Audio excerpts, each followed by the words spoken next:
what has to happen is that the institution has to like blow apart. Like it has to completely fail miserably in public and have this like horrible death before people can move on. And I think that's really smart. That's a really smart recognition right but there. There's also the fable of the emperor has no clothes, right? For a while, right? But I mean, how long does that hold out even in the story, right? At some point... I don't actually remember how the story ends. Does everybody agree that he doesn't wear clothes? Well, I think some smart kid in the story is just like, hey, Emperor's not wearing clothes. And people are like, what? And then like eventually people kind of come out of the woodwork and are like, yeah, he isn't. There's also all that like the ash experimentation from the 70s. Do you know this stuff? Once. So he did these crazy studies where he would bring people into a room and he would force them into agreeing with patently untrue statements. Like there would be a board in front of, there'd be 5 or 6 people sitting at a table. There's a board with 2 lines on it. One is clearly longer than the other. And they go down the line answering the question of which line is longer. And everyone says the shorter line. Well, they're all plants. Right? They're all plants except for one experimental subject. And then the experimental subject looks around and is like, I guess the shorter one. And it only takes one dissenting voice in that row of plants for the person at the end of the table to be like, no, it's definitely the longer one. Yeah. And so you have multiple things playing together, but like, I think that we cannot underestimate the love that people have for institutions and the love that they have for figureheads and for mascots and for tokens of meaning. And as you start to, the reputational wisdom of the church has been deeply undermined by the actions of the church. And so people are kind of adrift and they're latching onto scientific institutions. And I feel like if you pry their, white-knuckled hands off of that, you're going to unleash utter chaos.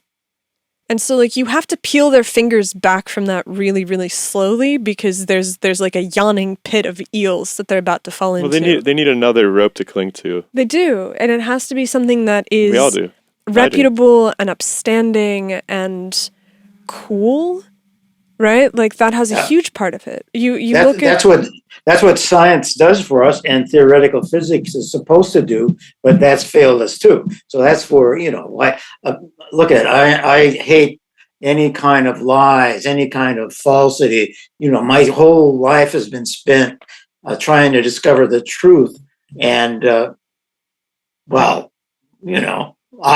eyes flash when you hear the lies, and so that's the really thing.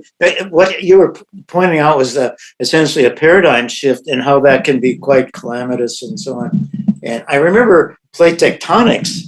I was there when it just developed in '66. That's when I was in school still, and that was kind of interesting, because it really threw out all kinds of stuff, but I don't remember people screaming in the streets or anything like that. And it gradually happens. You convert, and I know as recently as 20 years ago, there were some geologists still anti-plate tectonics in our organization. So it was kind of crazy. And but a paradigm, I think what happens is that Einstein and the Big Bang will all just be forgotten. And then the infinite universe theory will take over. Gradually, we'll develop that. There's so much we can do with that. And it solves so many problems already that why wouldn't it do even more? And so that's why I'm looking forward to that. And I wish I could be there. You guys will be there maybe. I mean, I think we see a similar thing playing out right now in planetary science, actually, which has really been fascinating to watch because, I've been last semester I taught like a intro planetary science course, and I had a chance to really dig into the literature, spend some time seeing what's happening. And it's wild how much our understanding of our solar system has just quietly been rewritten in the last 5-10 years, especially as we've started to see other solar systems developing. But didn't you have like a rewrite of the textbook as you were teaching? Oh, all the time, yeah. So I use this online textbook that updates. It's got like 100 of the, top lecturers from universities all around the world that are contributing to this textbook. It's kind of cool, actually. But yeah, it'll literally update. Like there will be new sections put in like while I'm reading it sometimes, and it's kind of incredible because it's one of those things that most people don't really care about.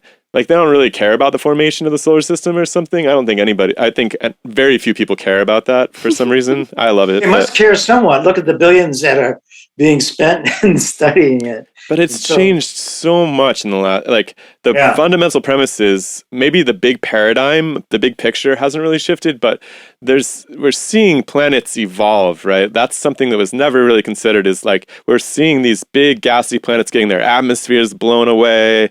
We're seeing that there's a continuum, right? These super Earths are very similar to these Neptune-like planets, and there's like metamorphosis on the table that's never been there before, and it's one of those things that I think people are just not really going to talk about. It's just going to slowly turn into a new story, and like you said, it'll just be this very long, protracted, quiet revision. And so, but again, we're getting the blanket taken off of our head, and so we're seeing more and more stuff. Every time you send a rocket up, you find out something, and every time you look on the internet, you got infinite number of stuff. You could be reading on the internet everything else, and some of us are doing a little bit too much, and so that's essentially what's happening. We are just inundated with infinite this and that and so on, just goes on and on. And you take a look at a tree once, you won't find two leaves on a tree that are identical. They're similar. Remember, the ninth assumption of science is that any two things have similar characteristics and dissimilar characteristics. They're not identical. It's like there's no identical twins, really, if you studied that a little bit. So that's the interesting thing. And it turns out that without the universe being infinite, we wouldn't be here. It's all these mess ups, these variations that allow us to be here. Because remember, the atomists said, oh, well, the fundamental particle is a little sphere, right? Matter, right? Well, it turns out that's not even possible. We have a continuum between perfectly empty space and perfectly solid matter.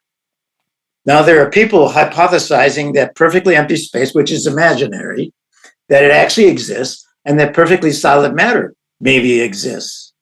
But it turns out the infinite universe won't allow that to happen.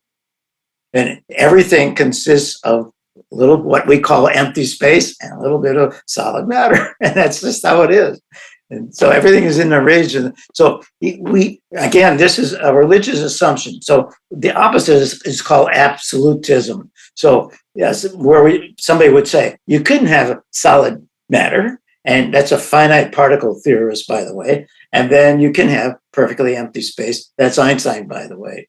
And even they've done that, by the way, too. I was going to mention in 1920, he said, "Oh, there could be an ether." And nobody listened to him. Wait, are you talking about the Leiden Address? Yeah. Yeah, he said that. He said that. Well, he said that it was a non-kinematic ether that he didn't even know how to begin to think about. You're great. You got that down. This is my like one Einstein fact that I can pull out of the pouch.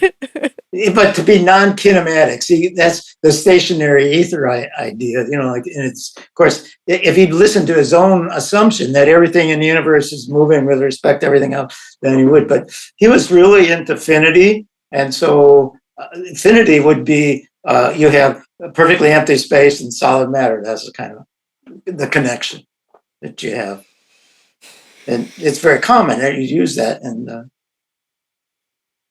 it's interesting because if you look at the quantum description of the electron, let's say the outer surface of the atom, if you transform it by charge density, so that you basically say where the charge is found, you get a function that goes off into infinity. And it does seem to suggest that the material that you're measuring at this electron measurement thing is rarefied at distances farther away, and that it's denser at regions closer to the atom but it does seem to be a continuum for sure. Yeah, and that's same thing like the deceleration theory I was telling you about in regard to gravitation. Same thing. So you get when things collide, one slows down, one speeds up, and so that's all you're talking about. And in quantum mechanics, same thing. A lot of times you think of quantum mechanics as being all that different from baryonic mechanics, but it isn't. It's matter. See, but you can once you get to the small particles like that and experiment and so on, you can interpret them in the way that you wish. If you want to make it religious or imaginary, go ahead, and they do that. That's like some say this particle is in two places at once. How nonsensical is that? Oh, I was gonna ask you. Oh, you live in Walnut Creek where Clauser lives. John Clauser, the guy who got the Nobel Prize just recently. You guys are neighbors. Haven't met him. Okay, I was wondering if you had accosted him somewhere on the street to be like, sir. Yeah, if somebody gets a Nobel Prize, I stay away from them. Fair enough. Normally, although maybe I would debate Neil deGrasse Tyson or something someday. Who knows? Well, because it's not much of a debater. I watched him debate. Who was it?